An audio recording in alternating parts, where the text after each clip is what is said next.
struggling. I remember feeling like emotionally just overwhelmed. There was times where I was really suicidal. Man, is this pain ever gonna go away? I think that being human is challenging for everybody. I think that we're all struggling to some degree. Music helps me cope with my day-to-day struggles. So I don't know if anyone wants to admit this, but most of us are hurting. I'll be honest, I don't feel good. I struggle with massive anxiety. But just being here, forcing myself to get out of bed, it might not seem that hard to some people to just get out of bed in the morning, but it's been really hard for me to just get out of my bed. It was so consistent. The pain was so consistent. I was just suffering, right? So I'm just like, man, I would rather not feel this than feel this. I started valuing the wrong things in this business because there was things dangling in front of me. If I get this, I'll be happy. If I do this, I'll be happy.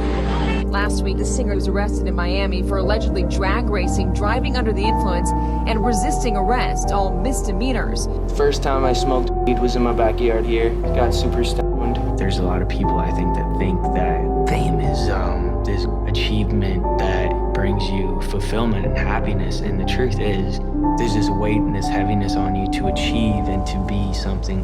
People have these expectations of you. It's just a lie. We all have our individual pains and fears and anxieties, worries. There was so many people who were just so mean.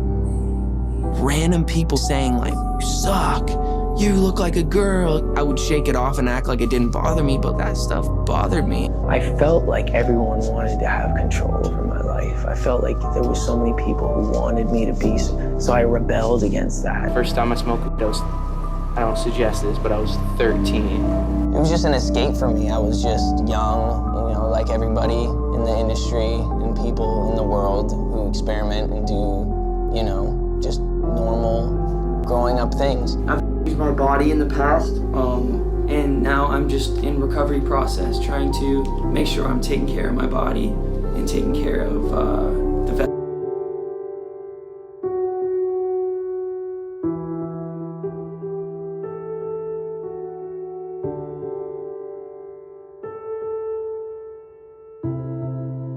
vessel that God's given me, so here we go. I decided to stop because I felt like I was like, dang. This is a chamber. So what it does is it fills up with oxygen, and I've been struggling with a lot of anxiety, and what it does is it actually, you get more oxygen to your brain, and so it decreases your stress levels. I think they're pretty cool.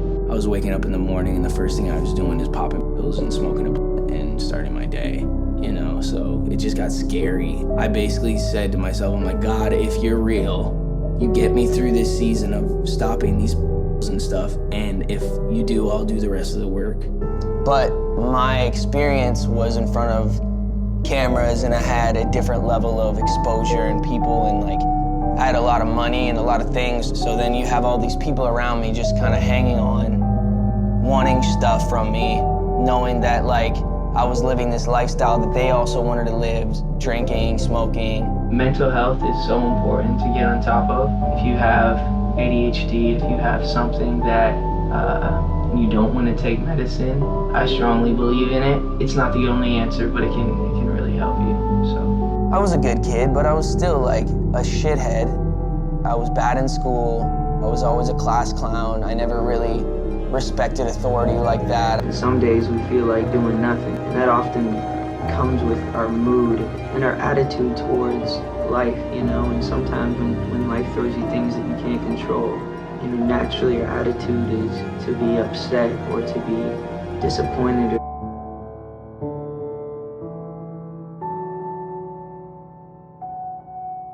or discouraged. But when you fight through those feelings that are just feelings at the end of the day, and we choose to put your effort into your work or into your passion or into you find that drive.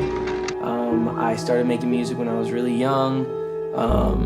It helped me escape from a lot of the things that I felt like I was going through at the time, or that I was going through at the time. I was so surrounded, millions of people in the audience, but I still felt lonely. I still felt misunderstood. I still felt hurt. I had no idea that this life would take me by storm. I had no idea that I would just get sucked up by all of this stuff. And these are things that I think a lot of people with secure households learn at a young age. I never had that security in a family. I never had that consistency. I never had the reliability and the accountability and all these things that make you understand the way the world works. That's a common misconception. If I do good, then I'm gonna get good. But it's not always true, bro. You could do good and get bad, bro. It rains on the just and the unjust. So you could do everything right, and then your life is full of resentment then. And then it affected how I acted and how I treated people. And it's just this ongoing like cycle of like hurt people. I mean, having a closed heart sucks, bro. And like, you can wish someone well, maybe don't have them close to you anymore because they keep disrespecting you, they keep belittling you. But like, forgive them, send them on their way, and God will bring people to you that are supposed to be in your life. Yeah, bro. There was a time where I was sipping, I was popping pills, I was doing, rooms, everything. My security and stuff were coming into the room at night to check my pulse. Like, people don't know how serious it got. Like, it was legit crazy scary. And then I realized I liked a lot. That's when my desire to smoke started, and then I started smoking for a while.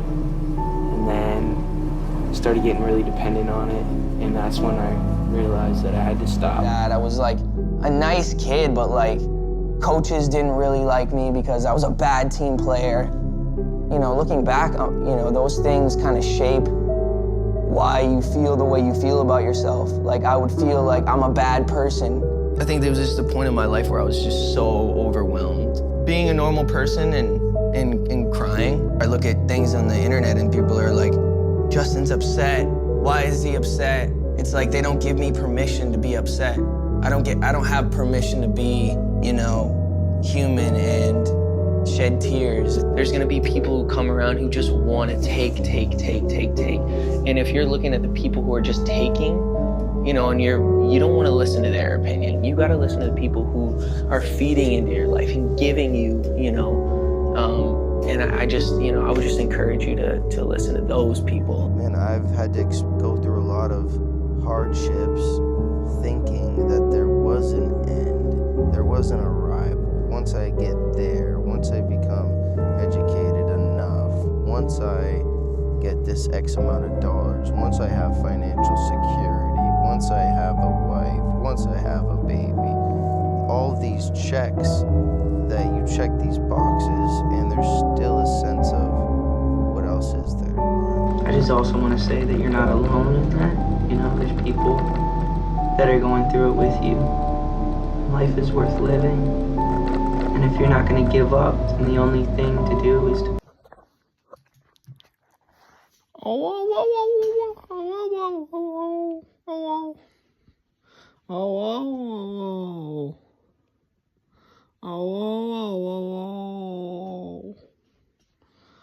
I know you love me. I know you care.